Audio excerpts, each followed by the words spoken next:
Hey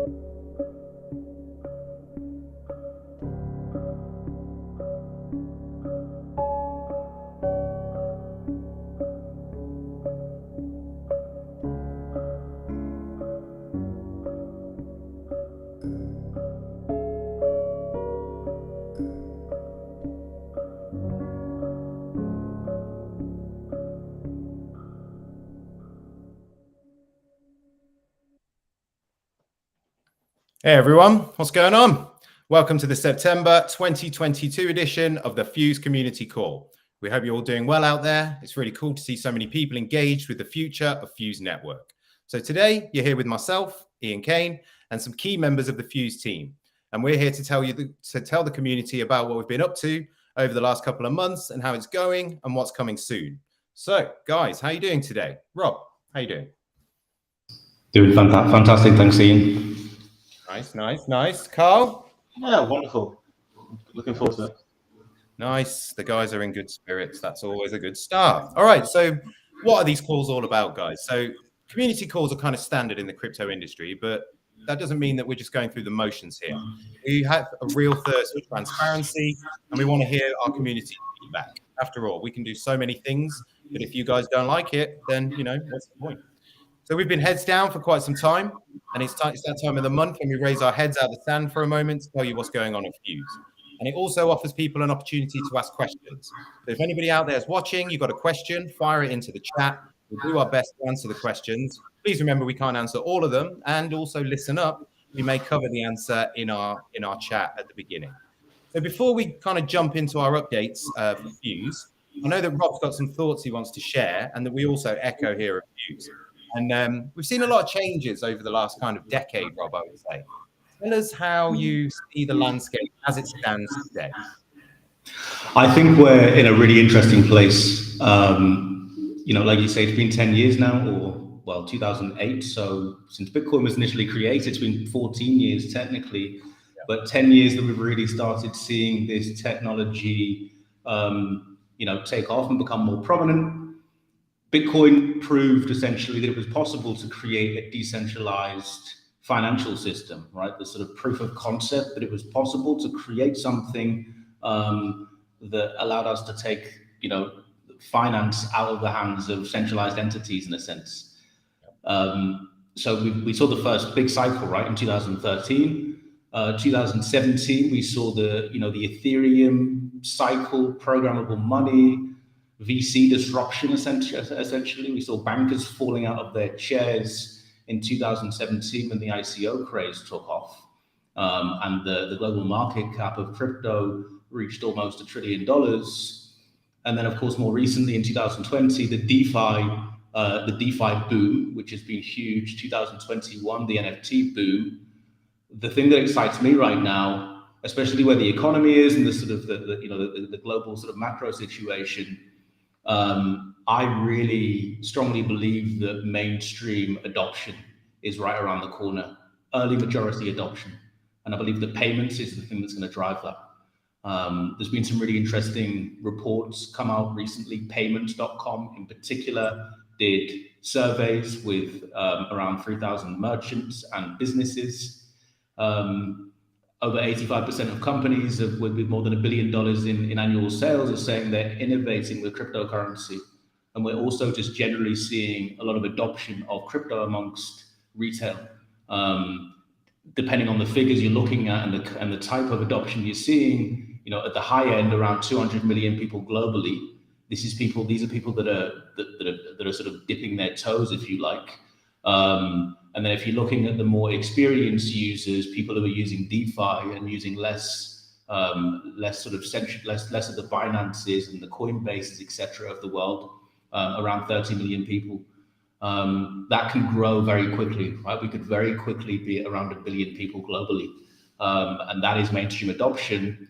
And that's what makes me excited, essentially, because I believe that with that trend, we could very quickly start to see global sort of mainstream adoption of payments, of crypto payments. For sure. Like I said, we echo these thoughts. We agree entirely. And it is a really interesting time right now. I think a lot of people, perhaps this cycle is potentially one of the most interesting I've been involved with. I think the mindset is different right now, and we're closer than I think we've ever been to kind of mainstream adoption. And yeah. So thank you, Robert, for that. That's our kind of high-level overview and kind of what we're thinking about right now at Fuse. So we're going to jump into the next section, which is to talk about the kind of partnerships and integrations that we've been working on here at Fuse during August and then into early September as well. So Carl, do you want to jump in and tell us about what you've been up to and what's going on with Fuse over the last couple of months? Yeah, sure. So, I mean, I'm sure it's not lost on anybody on the call that we're in a difficult market. It's a bit more complex than it has been. Like Ian and Robert said, it's quite an interesting cycle. We're closer to mainstream adoption than we've ever really been. We're just on a cooling off period, I think. It's not the first time. We've all been through it a few times, once or twice, depending on who you are and where you've been through. But we understand that, right? And so we're here and we're trying to work out how to build things and move forward and create kind of the next sustainable level of growth for Fuse. So in terms of partnerships that we've brought on board for that, one really super important partnership that we've closed off is Chainstack. Chainstack, similar to an Infura style provider, more centralized. And if you think about this in the context of when the internet first started, and you had a concentration of ISPs, and then later on as it evolved, it became more open. We're in a similar situation now where kind of these publicly operated node operators are out there. We're looking for good partners, strong partners to help us scale. We can't do everything ourselves. And so Chainstack are going to give us that option to provide test nodes or free node options for developers who want to come and test and try out the network. Also, it makes it very composable for developers that are cross-chain already and come over to join the network as well. And then there'll be activities as well in the future where, as Fuse, when it's the right time, opts to undertake hackathons. Chainstack will be a partner in that and look to provide free services during that period to help the partners. Nice. That's a good integration then to help our developer community achieve better tooling. So what else is happening on the kind of integration side of things?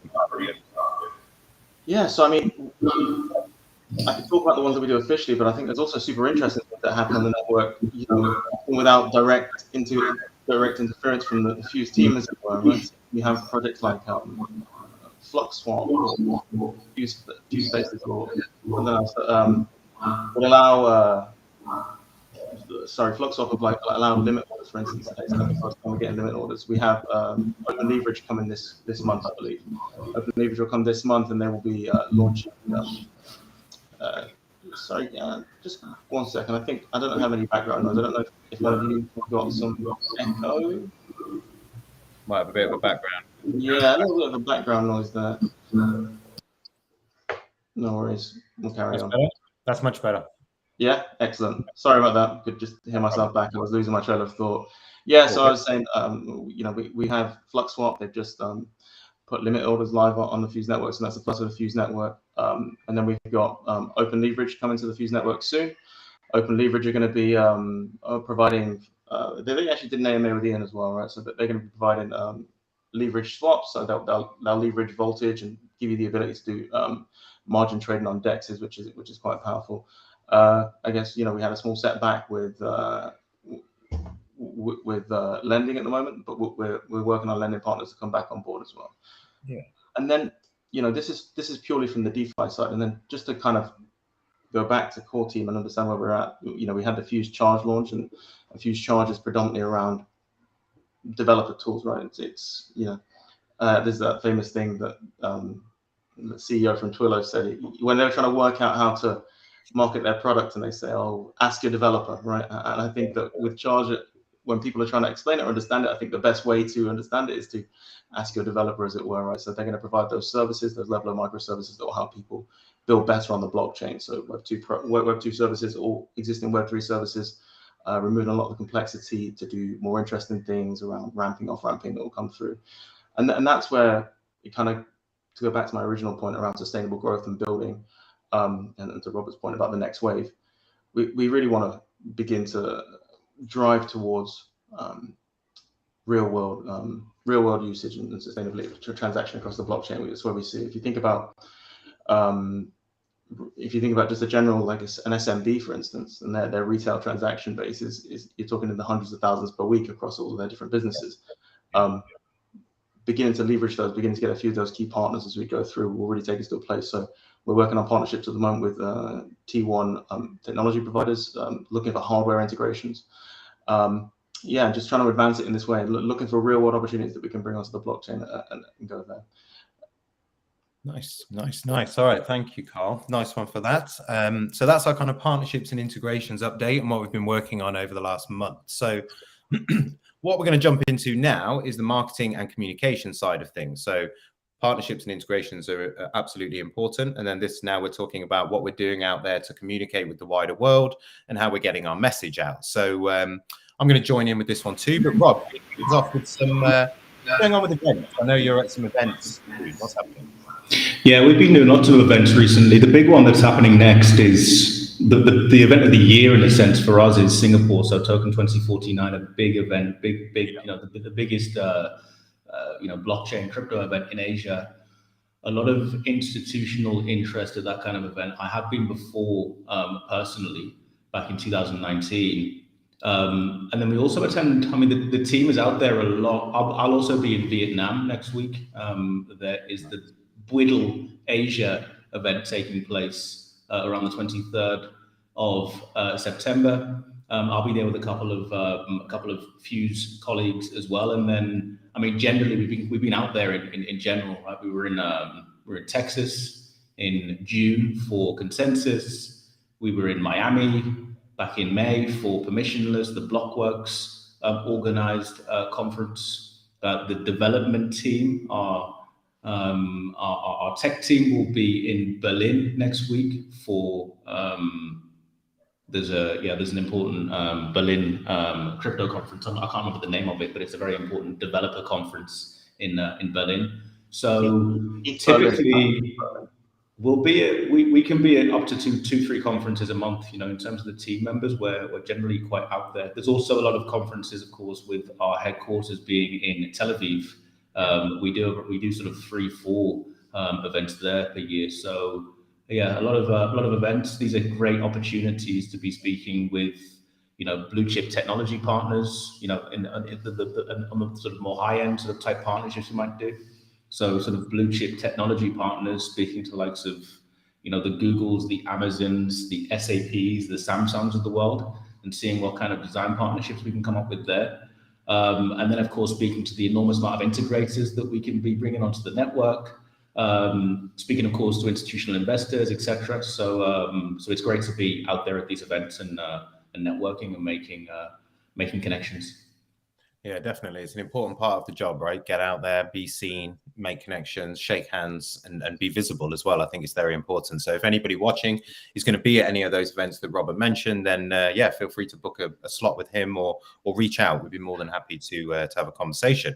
So on the other side of these things, so we're talking about marketing and communication. So I'm going to dive into what I've been kind of assisting the team at Fuse with and what I've been working on. So the Fuse content is having a bit of a reshape. We are working extremely hard right now to create new types of content and new content flows. So one of the big things we're doing is releasing a native blog. So all of our content up till this point was held on the Medium platform. We're migrating that over to an in-house blog. So we're going to handle our own business there. This creates a more functional structure for the blog and a better user experience, in honesty. And it allows us to move people around our content so we can make sure that you're learning the most important things for where you started your content journey, basically. So more content overall, that's a big thing for us, generating more content and more reasons to kind of interact with Fuse and learn more about Fuse as well. So a big part of that is something that we're starting called the Fuse Academy, which is a written content mission at the moment. And that is to bring more awareness to our community and the broader community about what is blockchain? What are smart contracts? What are NFTs? What are these things that everybody's talking about that perhaps a lot of people don't understand? So we're bringing those things as well. And then also, because the blog will come into the website, we're making some updates to the website. It's not been prioritized for quite some time.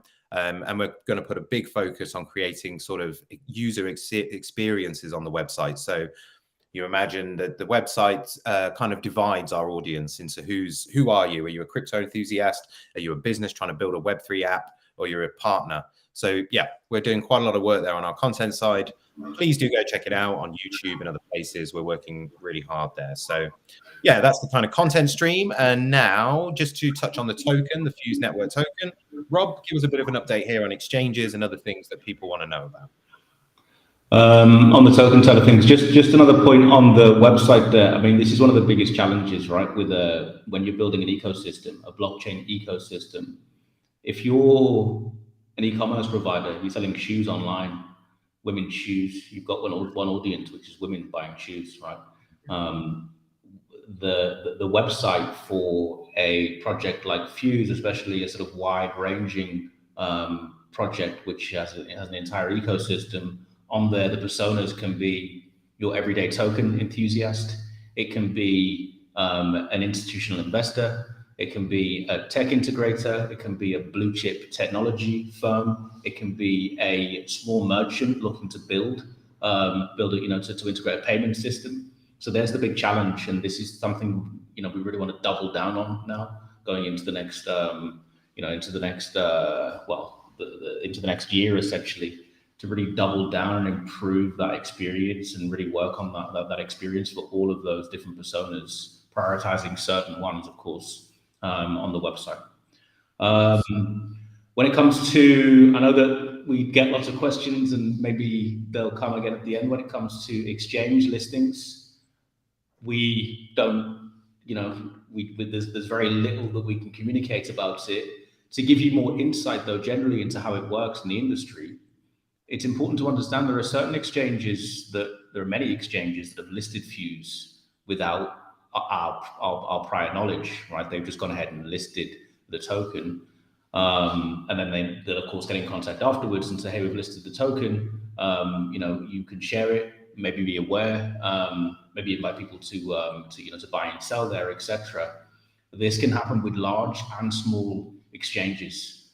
There are of course others with which there's communication beforehand, and an agreement made beforehand with certain exchanges. Once again, they can be small and large, and there's different reasons why we would work with an exchange beforehand. One of them would be if they're going to integrate the Fuse network, right? If they're going to integrate the Fuse RPC, right, allowing people to actually offboard or off-ramp directly onto Fuse network. We are seeing good flows, by the way. We're seeing good flows with Gate.io when it comes to people on-ramping via Ethereum and then off-ramping onto Fuse in order to stake. And then Ascendex did the same thing recently, allowing people to off-ramp directly onto Fuse network. So that's something we're seeing great activity on. So yeah, that's all I'll say on exchanges for the moment.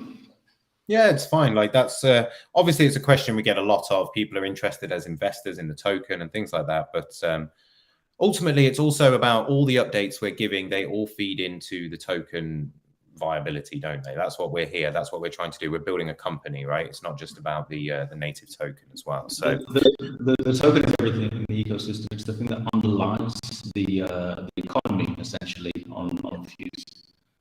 Yeah, it's ultra important, and we're always happy to field questions about what's being done to improve the economy, essentially the token economy on Fuse, and therefore the strength of the token itself. And in that, talking about those, yeah, so I was just going to say, clarify. Robert made a point about ensuring the RPC is integrated in these different exchanges, and just to kind of de-jargon that's basically what allows Fuse mainnet native Fuse to be listed on these exchanges. But that's not just for the native token. That also opens the door for these exchanges for projects that are launched on Fuse. So the likes of people when they come and launch the token. And these projects that are native Fuse projects also have a route to these mutual exchanges once the RPC is integrated, which is why we want to ensure that Fuse mainnet is available on these exchanges, because it's an important part of helping this ecosystem grow and the partners on board with it. That's important information. Thank you, Carl. That means as well that the Fuse, when the Fuse token goes, we take the whole ecosystem with us technically as well. So this is a nice point, I think. So yeah, thank you for adding that. Okay, and then just thinking about what we're talking about in terms of the long-term goals of Fuse and what we've done. So in the last community call with Mark, we were discussing a couple of proposals. So moving forward now, by 5-6 weeks, these proposals are in place. They've been voted on and they've gone through. So Rob, let's talk about some of the network updates. So we've got a couple of, go on. Tell us about these most recent updates. Yeah, the big changes that happened, we pushed out a piece at the start of Q3 about the big Q3 upgrades that are coming to the network. The network requires attention in general, in terms of some technical debt. Essentially, is the best way to describe it. Some of these changes that have happened can best be described as technical debt. Increasing the block size was an important, change to make to ensure that we didn't. To ensure that we had the capacity essentially to handle the transactional flow we're seeing on the network, and to not be caught in a situation whereby we were experiencing congestion. The increasing gas fees has also gone through, so we 10x'd the gas fee on Fuse from 1 gwei to 10 gwei. It's major. It's not as major as some people think, because the fees are still ultra low on the network. It's when you say 10x, right? People get a bit scared, but it's still under a cent, as far as I'm aware. So it's 10x.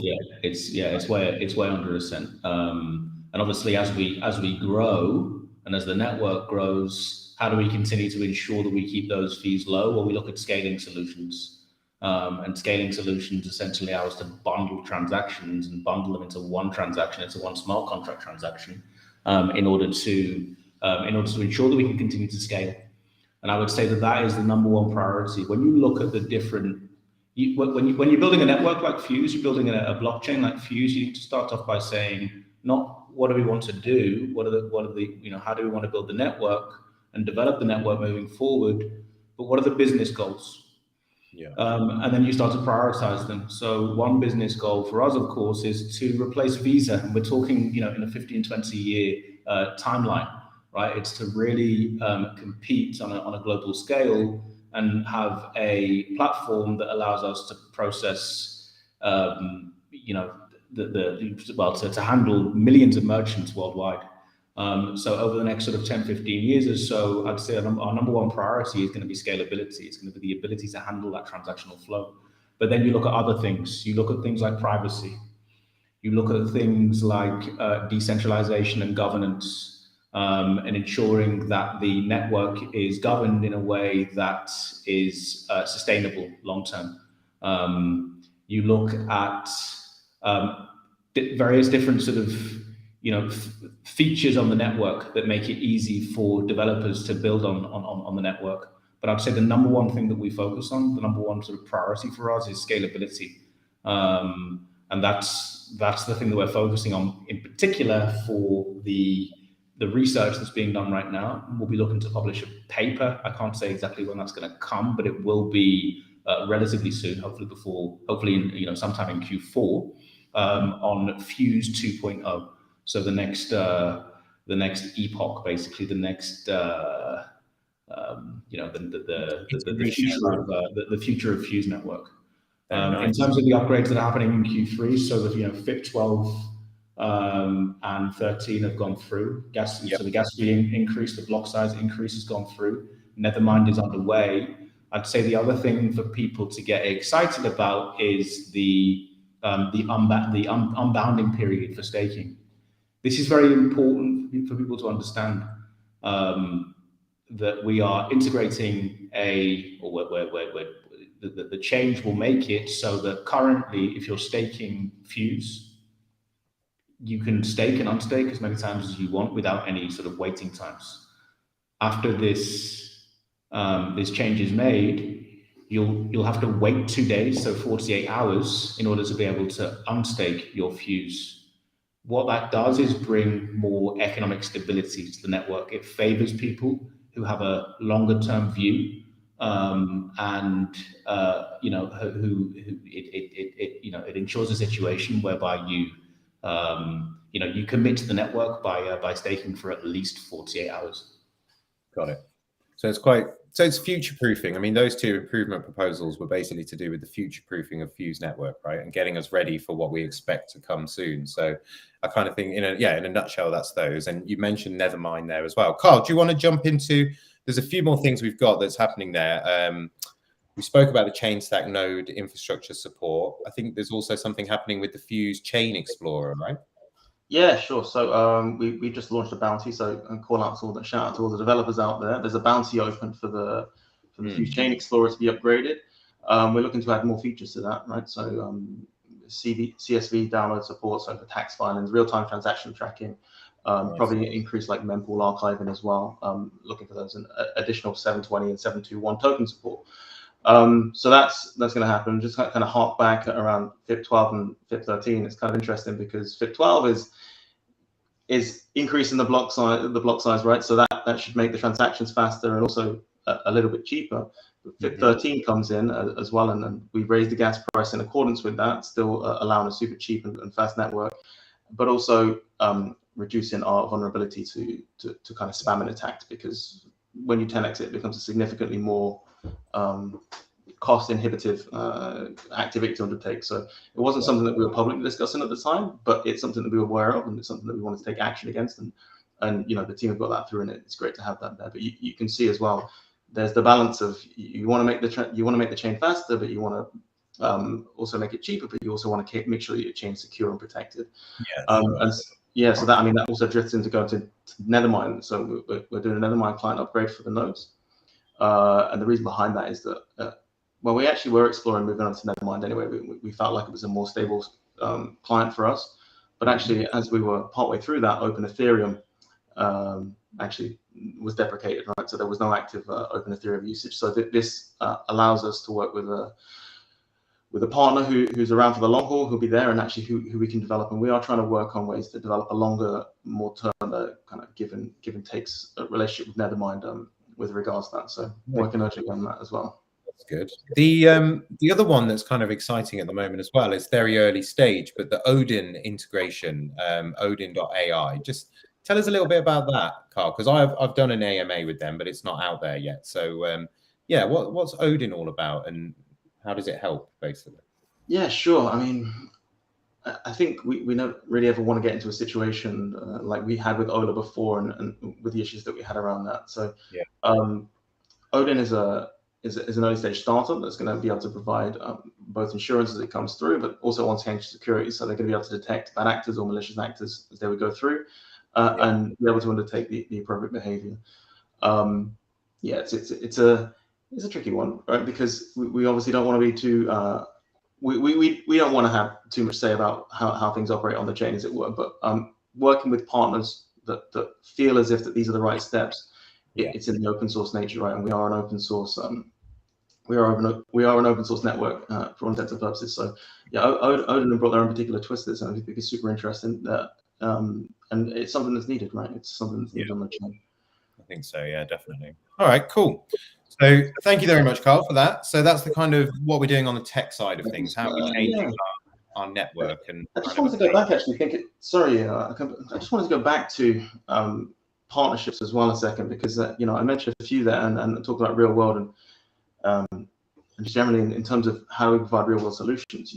I think not just that you hear it a lot in crypto in terms of decentralized identity, as that we say, but actually portable identity as well is another conversation in the real world as well. They're similar things, and we're recently working with a company called ChromePay. That are going to be focused on in Africa on providing decentralized identities, or in this kind of context, to be able to advance the adoption for financial tools for the underserved communities out there. So how can farmers begin to leverage financial services or decentralized services in this context and be there? So they're doing some tremendous work out there, and they're a partner that we've worked with extensively and are launched on chain as well. Yeah, nice. I mean, there's some very exciting things happening out there right now, and that's why another reason why we do these community calls is to kind of update, and that's what I'm going to talk about now. So we're kind of making quite a lot of changes to how we do our community interaction and how we do our social media.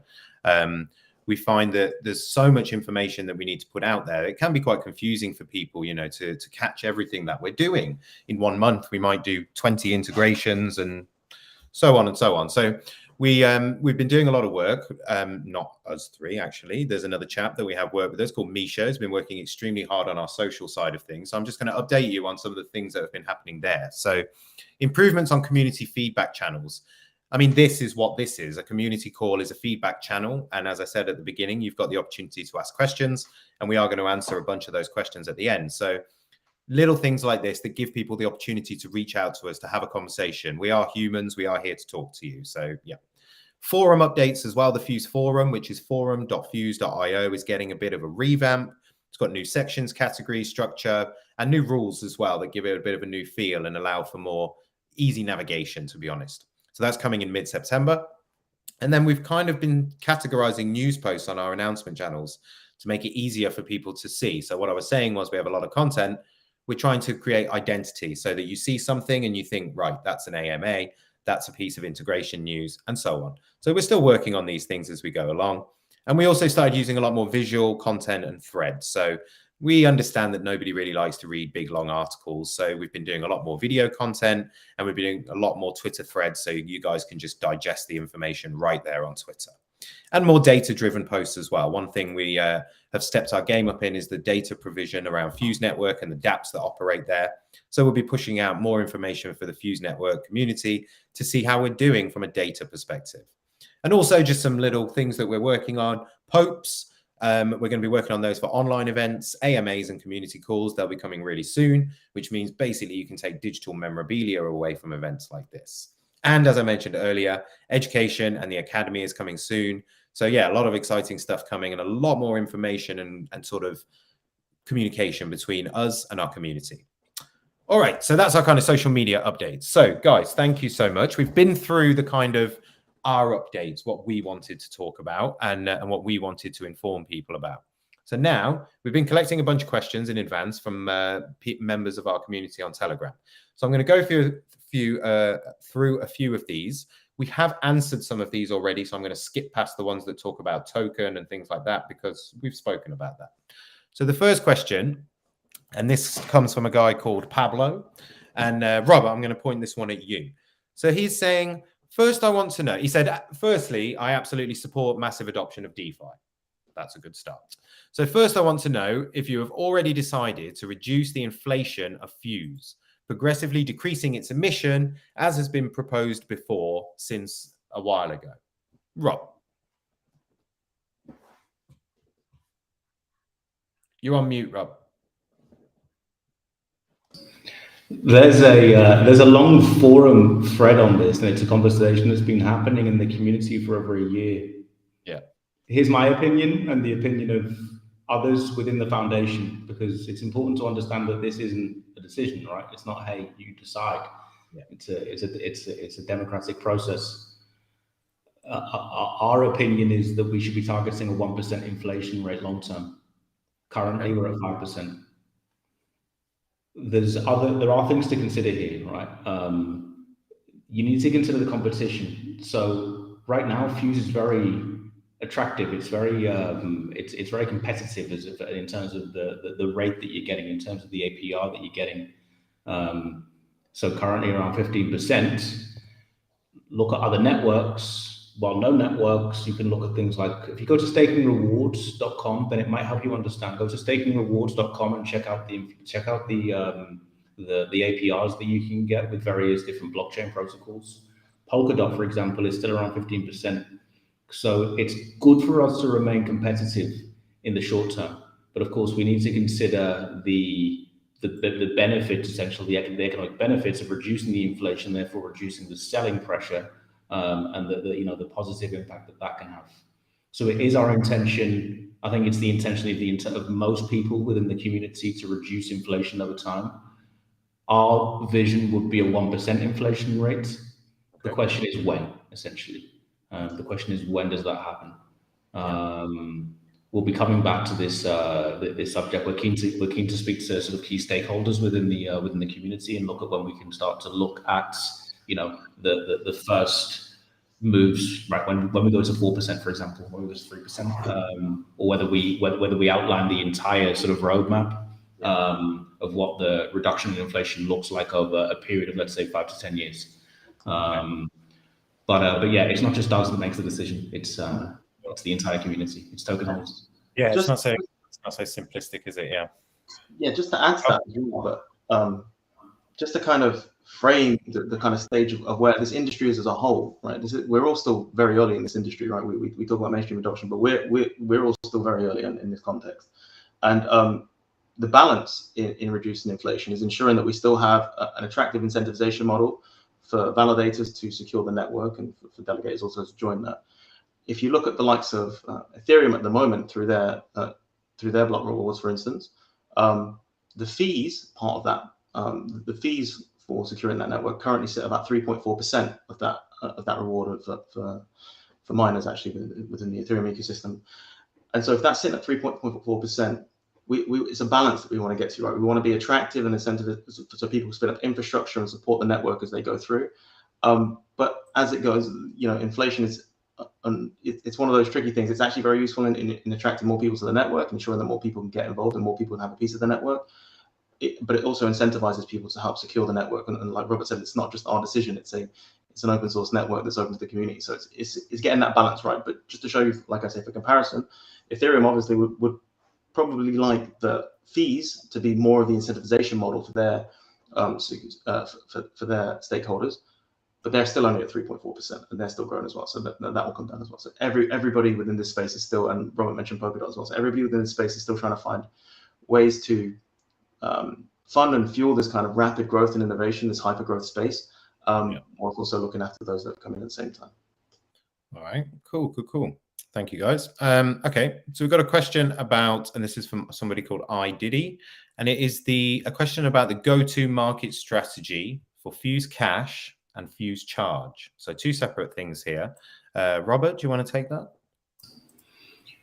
Important update concerning Fuse Cash, which is being deprecated in a sense. So the Voltage Finance DAO, and this was always the plan, was for Fuse Cash to be sort of gifted, if you like, by the foundation to the Voltage Finance DAO. So the foundation will stop developing Fuse Cash, and it will, moving forward, will be developed by the Voltage DAO. So it's going to be called Volt App. This is information that came out recently from the Voltage Finance community, and the big, it's on the Voltage DAO basically to develop that, but the big focus there is on DeFi in your pocket basically. So really targeting that audience of people that want to be able to do DeFi using a mobile app and with a really simple interface. So zero fees, being able to swap in app and be able to access sort of exotic app assets within a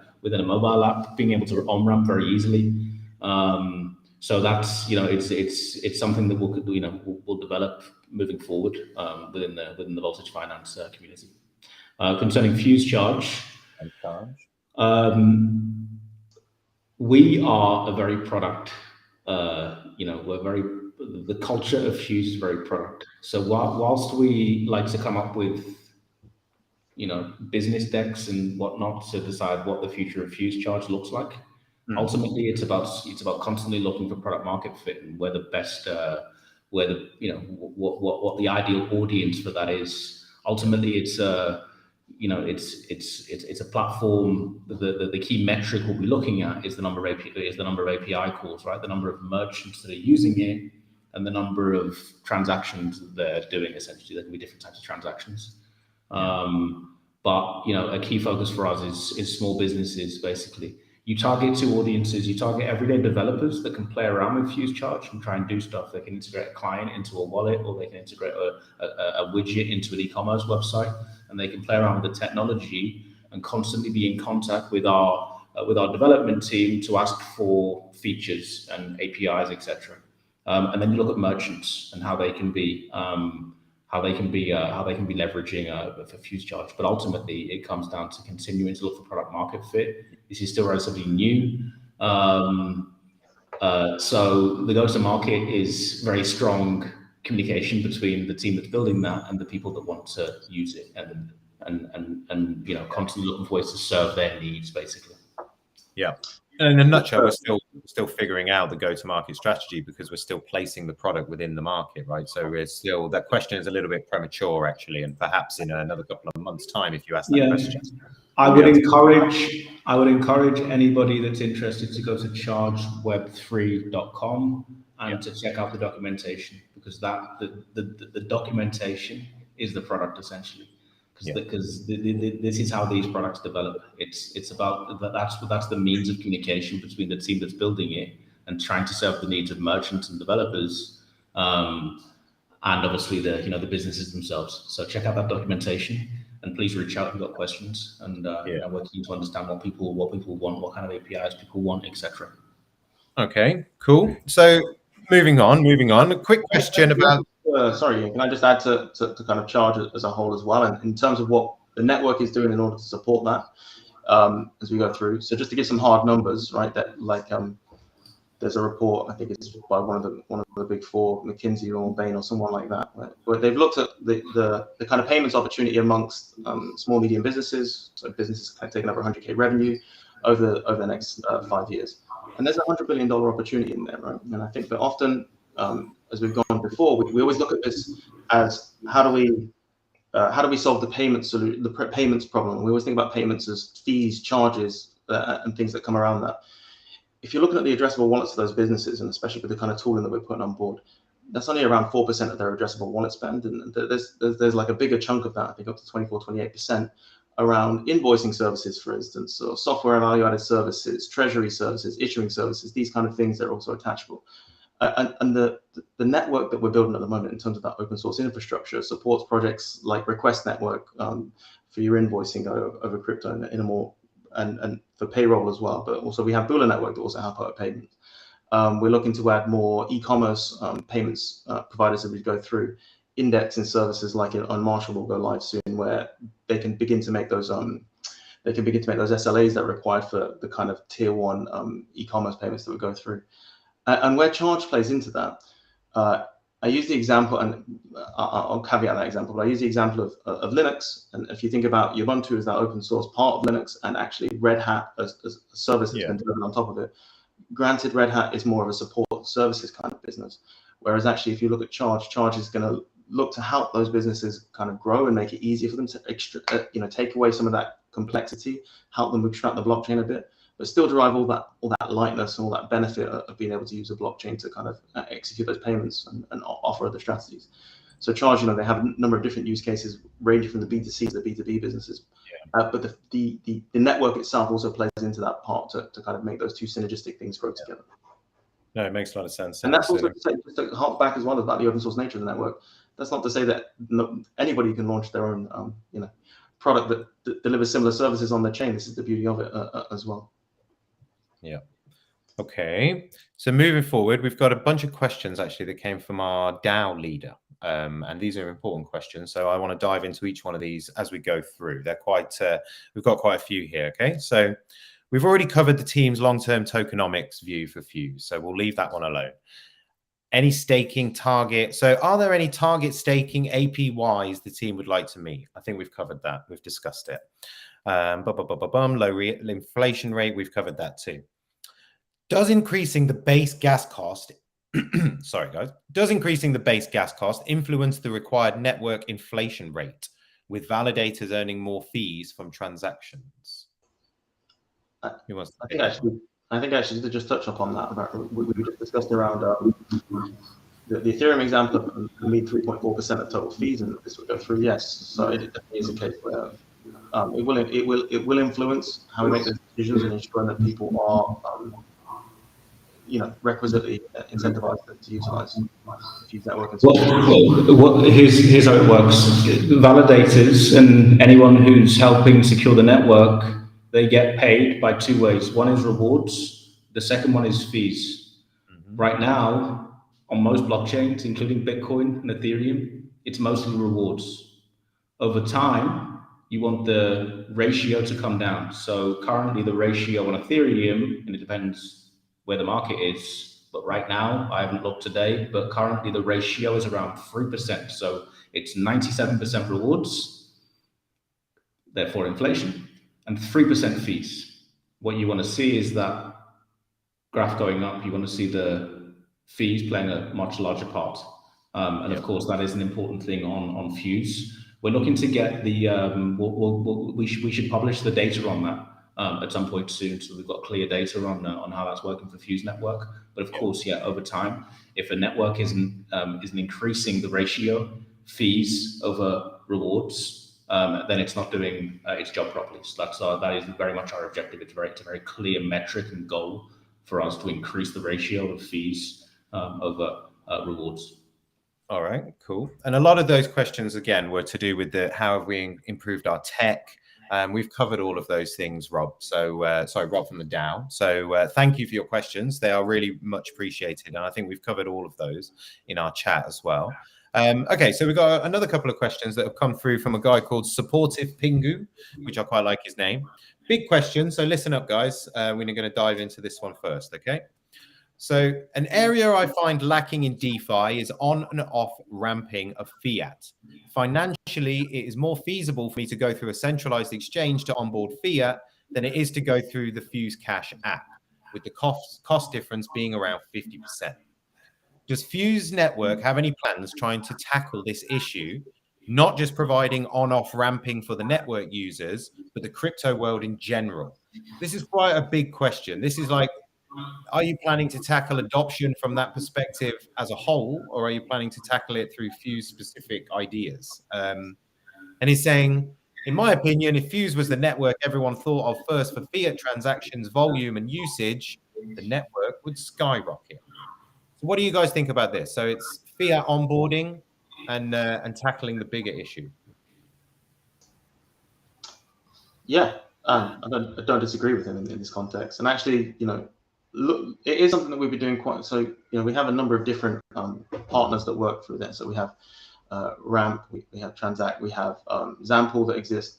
But actually, part of the kind of product development that we're looking at, and we're thinking about this, and I think the way that we look at it is called money mobility, right? How does this money flow?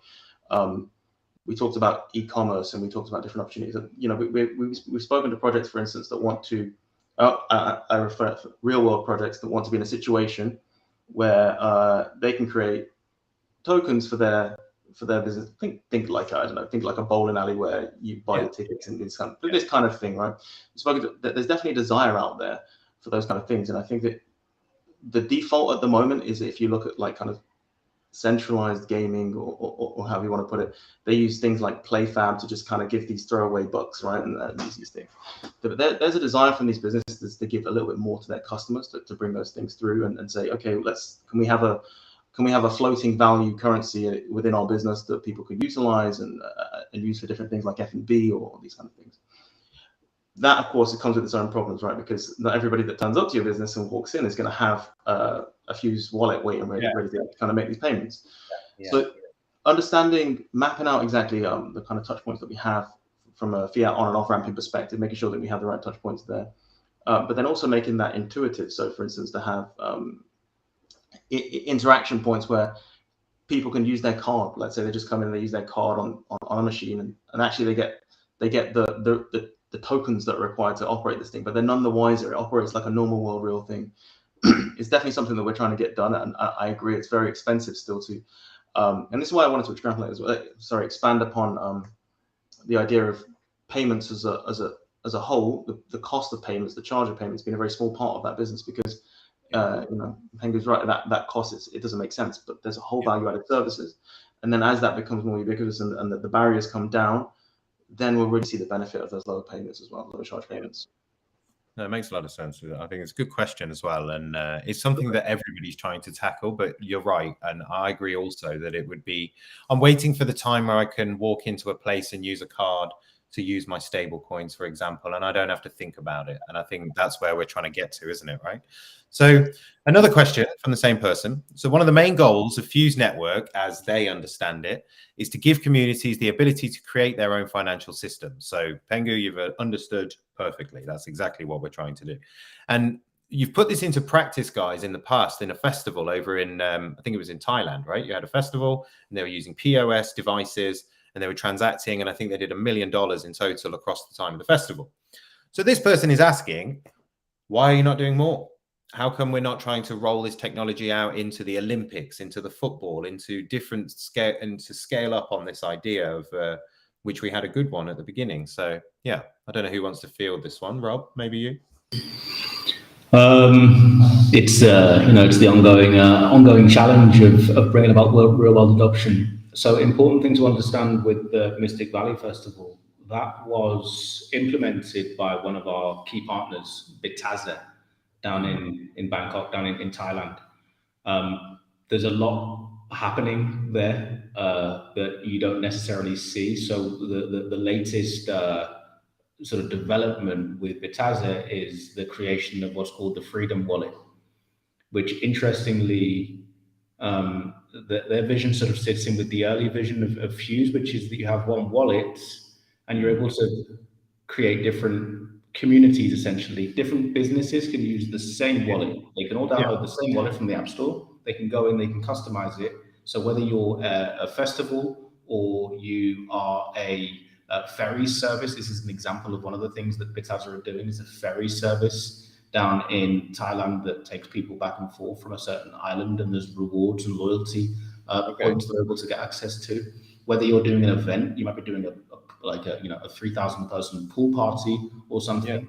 It's a very simple integration. You're able to go into the wallet and create your business, your community, essentially, and you don't need to go through all the development sort of all the hurdles required to build your own wallet. So Bitaza is a key integrator and a key partner for Fuse. People is the same thing, so it's important to understand how people are developing. It's the same thing. There's not only the people food delivery business, there's also multiple other things happening. There's the local shopping app with Shocal, SHOCAL, if you want to check it out. There's the Guide Liverpool, which is a local publication, essentially, that gives people access to what would you call them? Offers, essentially, locally. And then they're generally developing the same thing. They do, in fact, do custom wallet builds for the different businesses that want to leverage the people network. And in this case, they're using the people token. Right, so there's different business models being used by the different partners we're working with. There are also other important partnerships in the pipeline, which we can't necessarily talk about. So one big blue chip technology provider that we are currently speaking to, but this will come. This will come in the form of a press release. The news will come in the form of a press release in the next. Well, we'll see when it comes, but hopefully in probably not before the end of September, but in October, November. So there's obviously something behind the scenes. And it's that's an important point, Rob, isn't it? That it's Bitaza who are actually initiating these developments, and people are looking at Fuse as if we're doing it, but it's actually, yeah.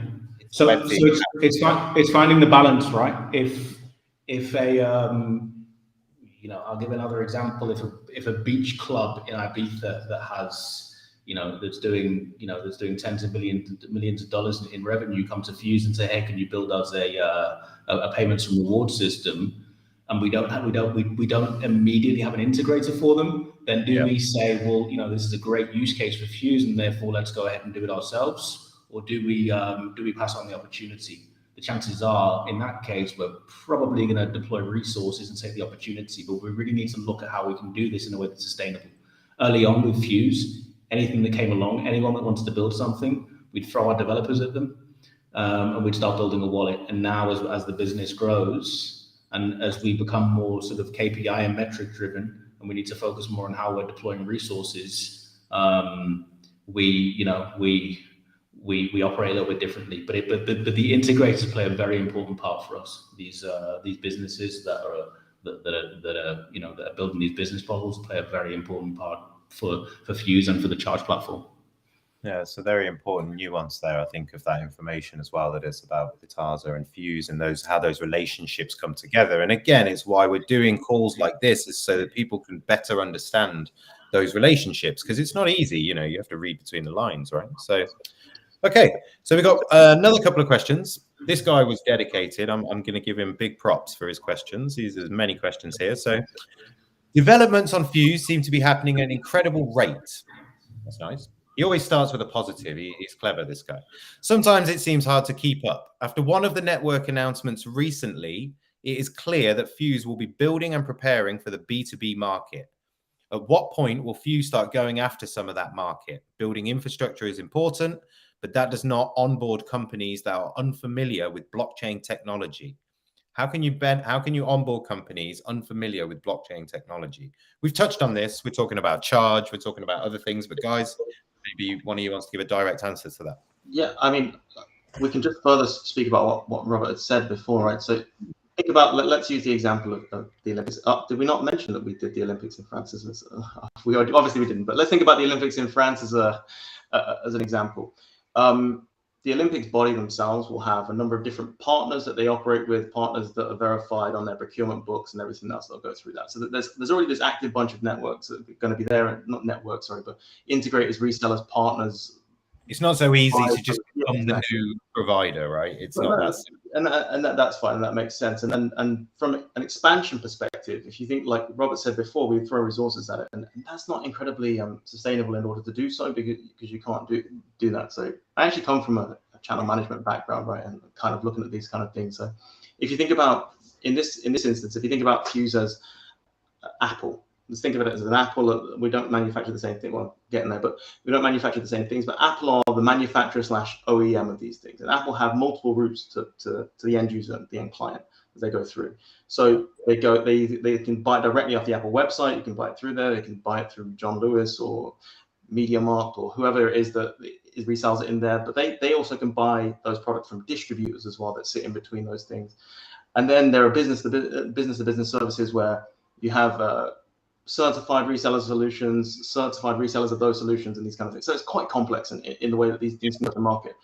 But what's important for us is that we expand in a way that we incorporate more partners that exist within those networks. So we incorporate and speak to partners who are out there hunting, who know how to get the correct opportunities here. Partners who are either experts already in leveraging legacy financial systems directly and are looking to expand into a kind of operate Web3 opportunities, like in terms of those local economies as such to an extent, or business economies as it were. Those are the ones that expand there as well, or even businesses that sit in the middle that help those businesses leverage microservices. So they provide these microservices, and again, another simplification of those APIs.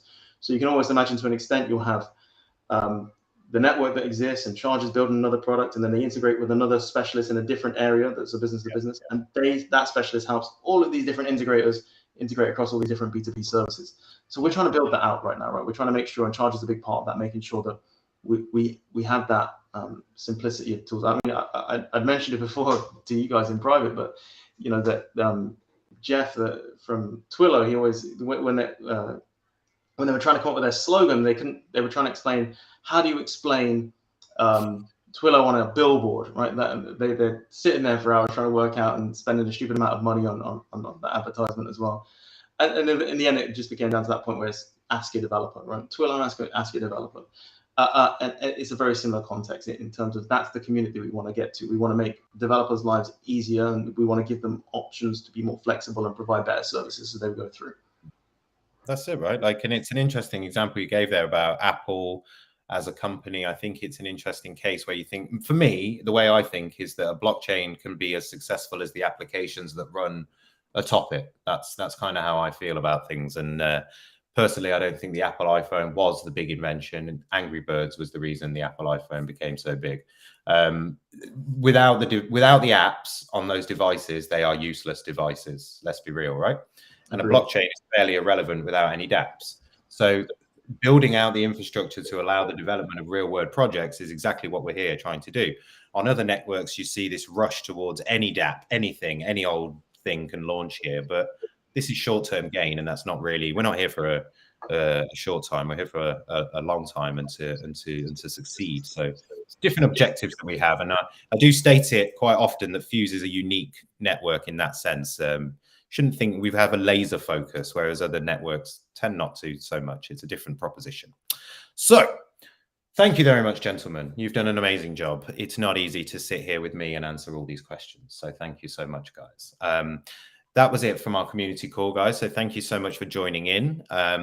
yeah, we're going to do this once a month. So what we want to do is feedback everything that we get up to, and also take feedback from you guys and answer your questions. As you can see, people have questions. They want to know these things, so we need to address it. So that's why we do this, and that's why we'll continue to do this. So thank you to these two fine, upstanding gentlemen. I will wish them a farewell and have a great day. Maybe a final word from you two guys?